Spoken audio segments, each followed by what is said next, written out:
Side कर देते हैं, कर रहे हैं। जहां नहीं बोलना है वहां बीच में कूद रहे हैं। रुक जाइए जगदीश, वोट आपको चाहिए, एक बार संगीत रागी को बोलने हमें नहीं चाहिए। जगदीश शर्मा, जितना आप यहाँ बोल रहे हैं ना, इतना ही आपके वो दोनों नेता वहां प्रेस कॉन्फ्रेंस में बैठकर बोल गए होते तो आज सवाल नहीं खड़ा होता कांग्रेस पर। आज देश को लगता पार्टी ने क्या एक्शन लिया, भारतीय जनता पार्टी ने क्या एक्शन लिया। भाई आप क्यों परेशान हो रहे हैं, क्या एक्शन लिया, क्यों परेशान हो रहे हैं? सरकार को बंद करो जगदीश जी, करिए बंद। जगदीश जी, अगर आपके नेता जितना माइक पर आप यहाँ बोल रहे हैं, माइक पर 2 शब्द बोल देते कि हम तुर्की का विरोध करते हैं, देश की जनता के साथ खड़े हैं, देश के साथ करें, देश की सरकार के साथ खड़े हैं, तो आज आपको इतना बोलने की जरूरत नहीं पड़ती। संगीत रागी को कंप्लीट करने दीजिए, उसके बाद आऊंगा आपके पास। जगदीश भाई प्लीज रुक जाइए, जगदीश जी रुक जाइए, पता है सबको एजेंडा कौन चला रहा है, रुकिए प्लीज। दरअसल संगीत जी, दरअसल कांग्रेस पार्टी में फॉरेन पॉलिसी पर आजकल शशि थरूर की बात नहीं मानी जाती है, रॉबर्ट वाड्रा जैसे व्यापारी की बात मानी जाती है। तो जब रॉबर्ट वाड्रा जैसे व्यापारी, जिसको कोई अकल ही नहीं है, पढ़ने लिखने से कोई मतलब ही नहीं है, जब वो पार्टी के बारे में बात करेगा तो ऐसे ही बात उसके प्रवक्ता भी यहाँ आकर के वैसे ही बात करेंगे। एक बात और, प्रधानमंत्री से भी बात कर लो। नहीं, हम तो सवाल कर लेंगे, हम सवाल कर लेंगे।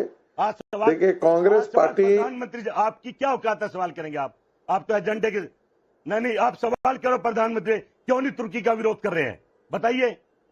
सरकार करेगी कि हम विरोध करेंगे? सरकार को बोलिए विरोध करे, हम उनके साथ हैं। जयराम रमेश एजेंडे चलाएंगे। भाई मेरी बात सुनिए, क्या मुझे सुनिए, जो 2 आपके नेता बैठकर प्रेस कॉन्फ्रेंस कर रहे थे, क्या उन्होंने पिछले 2 दिन से कोई टीवी चैनल, कोई अखबार या क्यों कोई पोर्टल नहीं पढ़ा था तुर्की को लेकर? क्या उनको नहीं पता देश में क्या चल रहा है? आपके कहने से मैंने कर दिया ना विरोध उनका भी, मेरे कहने से किया ना, विरोध करो। अरे कर दिया ना, आपका मन भी तो कुछ करता होगा, आपकी पार्टी के नेताओं का। ये पवन खेड़ा पूछो, सरकार से पूछो। मैं कह रहा हूं जयराम रमेश और पवन खेड़ा का मन भी तो कुछ कहता होगा ना, उनके मन में सिर्फ चलता है कि कहीं वोट बैंक ना कट जाए, अरे भाई कहीं वोट बैंक को बुरा न लग जाए।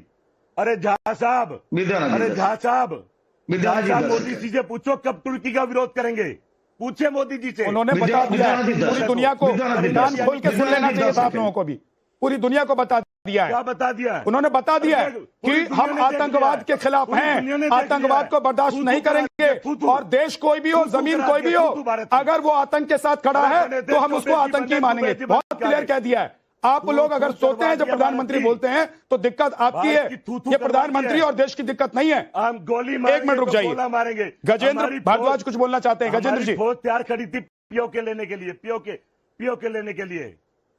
गजेंद्र जी। विद्यानाथ जी,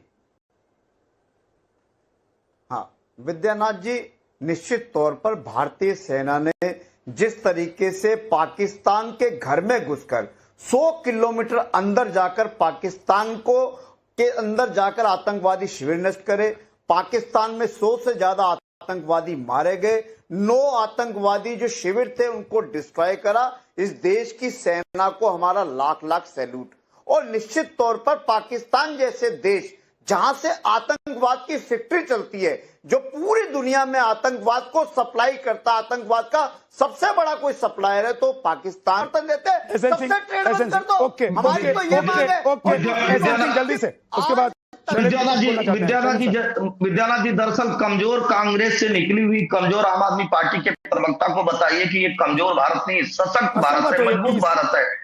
और विद्यानाथ जी, इनको जरूर बताइए आम आदमी पार्टी के नेता को और कांग्रेस को कि मन तो बड़ा करे। देश के प्रधानमंत्री ने खुले मन से कहा था बिहार की रैली में कि जिन्होंने भी आतंकवादी घटनाओं को अंजाम दिया है और उनको जो पराश्रय देते हैं और उनका जो साथ देंगे सबको नेस्तनाबूद कर दिया जाएगा। और हुआ। दूसरी बात आपने कहा चाइना का, आपको नहीं लगता है क्या चाइना की कंपनियां भारत आ रही है, इंडियन पॉलिसी नहीं है क्या? अरे आप तय नहीं कर पा रहे हैं, केवल इतना ही तो कहना है कि हम भारत की नीतियों के साथ खड़े हैं, हम राष्ट्रीय नीति के साथ खड़े हैं, हम भारत की आवाज के साथ खड़े हैं, भारत माता की जय के साथ खड़े हैं। इतना आप नहीं कर पा रहे। हमारे प्रधानमंत्री जी ने क्या कहा? देश से माफी मांग लो भाई, पीछा छूट जाएगा। जो भी माने, जो भी दे, जो भी आतंकवाद की घटना को माफी मांग लो, पीछा छूट जाएगा। और हम ऐसे ही कार्रवाई करेंगे जैसे आज करेंगे। और मैं चुनौती देते हुए कहता हूँ, 26/11 की घटना होती है, दिल्ली में घटना होती है, कर्नाटक में घटना होती है, बहुत सारे जगहों पे घटना होती है। आप बताइए ना, आतंकवाद पे कोई सख्त रूख अपने चाहते हैं और भारत के लोग जो निर्णय ले रहे हैं उसके साथ इतना अगर कांग्रेस अभिषेक ऑफिशियल टीवी में आपका स्वागत है। आपने इस वीडियो को डिबेट में देखा और सुना होगा कि भारत और पाकिस्तान का युद्ध विराम की घोषणा हो गया है सीज फायर के बाद, जिसको लेकर भारत सरकार ने साफ साफ कहा है कि जिसने भी पाकिस्तान का मदद करा है वो भारत के लिए भी उतना ही गुनहगार समझा जाएगा। इसको लेकर भारत के लोगों में अब आक्रोश देखने को मिला है। अजरबैजान और टर्की में जितने भी टूरिस्ट गर्मी के दिनों में घूमने के लिए जाते थे उन लोगों ने बाइकाट करना शुरू कर दिया और ऑफिशियली जितना भी टिकट है कैंसिल कराना शुरू कर दिया, क्योंकि उनको भी पता है अगर वो चुपके से भी चले जाएं और गलती से उनकी तस्वीरें लीक हो गई तो उनको 140 करोड़ ट्वीट देखने को मिल जाएगा। तो इसको लेकर अब वहाँ के भी टूरिज्म की तरफ से बोला जा रहा है कि हमें नहीं पता था। तो आप क्या समझते तो आप हैं? असमंजस की स्थिति समझ जाइए कि कांग्रेस की क्या स्थिति है। दूसरी बात मैं कहूंगा कि आप देखिए कि मजबूत भारत किस तरह से दुनिया को संदेश दे रहा है कि भारत के खिलाफ अगर आप आंख उठाएंगे तो आपकी वही हालत की जाएगी जो अभी की गई। तुर्की की क्या हालत हो गई? तुर्की ने बचाव करने की कोशिश किया, बचाव कर पाया क्या? चाइना ने बचाव करने की कोशिश किया, बचाव कर पाया क्या? भारत के प्रधानमंत्री ने कहा था कि हम आतंकवादी ठिकानों को नेस्तनाबूद करेंगे, भारत ने किया कि नहीं किया?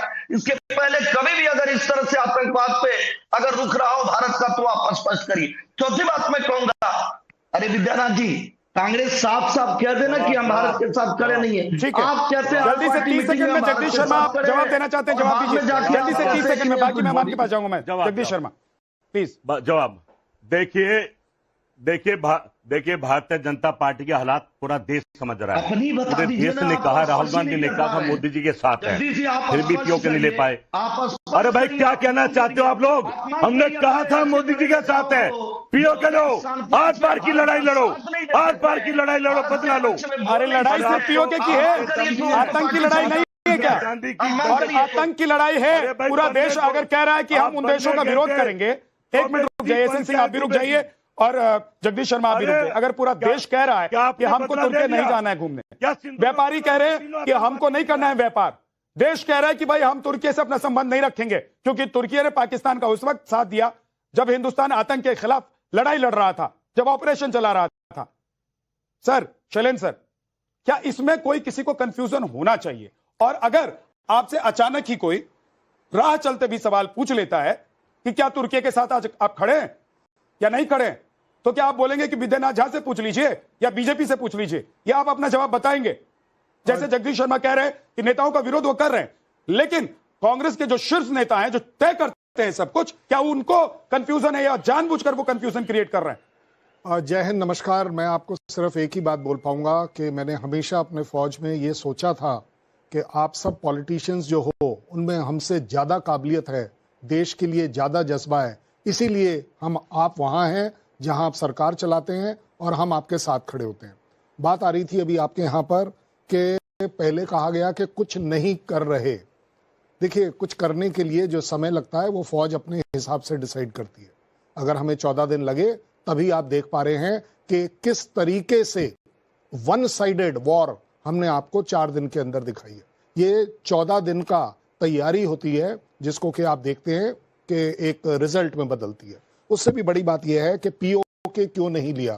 पीओके लेने का तरीका, समय और कैंपेनिंग सीजन देखते हुए ये फौज डिसाइड करेगी, डिफेंस फोर्सेस कब क्या करना है।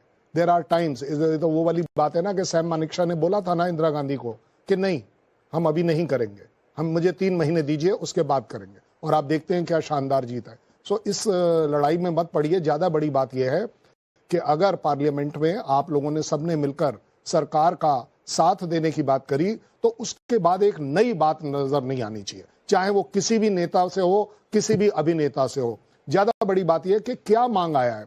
आप एक मिनट के लिए बात बताइए मुझे, अगर वो 4 ड्रोन जो तुर्की के थे वो अगर को टाइम्स नानो भारत के स्टूडियो पर चलाया जा रहा था, जो कि सारे लोगों को बुलाया गया तो उन लोगों ने अपनी अपनी प्रक्रियाएं दी। इस तरह का एक बार देखने को मिला था मोहम्मद मोइजू, आपको याद होगा, मालदीव के राष्ट्रपति, उन्होंने भी बायकॉट करा था, जिसको लेकर इंडियन टूरिस्ट वहां जाने से मना करने लगे, जिसको वहां के जो भी टूरिज्म है वो ठप पड़ने लगा। इसको लेकर फिर बयान जारी करना पड़ा। वहीं अजरबैजान और टर्की का वही हाल होने वाला था। आप क्या समझते हैं? पूरी तरह से ऐसा होना ही चाहिए और उसके जो भी दुश्मन देश है उसके यहाँ आपको घूमने जाना चाहिए। तो आप क्या समझते हैं? कमेंट कीजिएगा। आप सभी को वीडियो देखने के लिए बहुत बहुत धन्यवाद। मिलते हैं अगले वीडियो में, तब तक के लिए जय हिंद, जय भारत।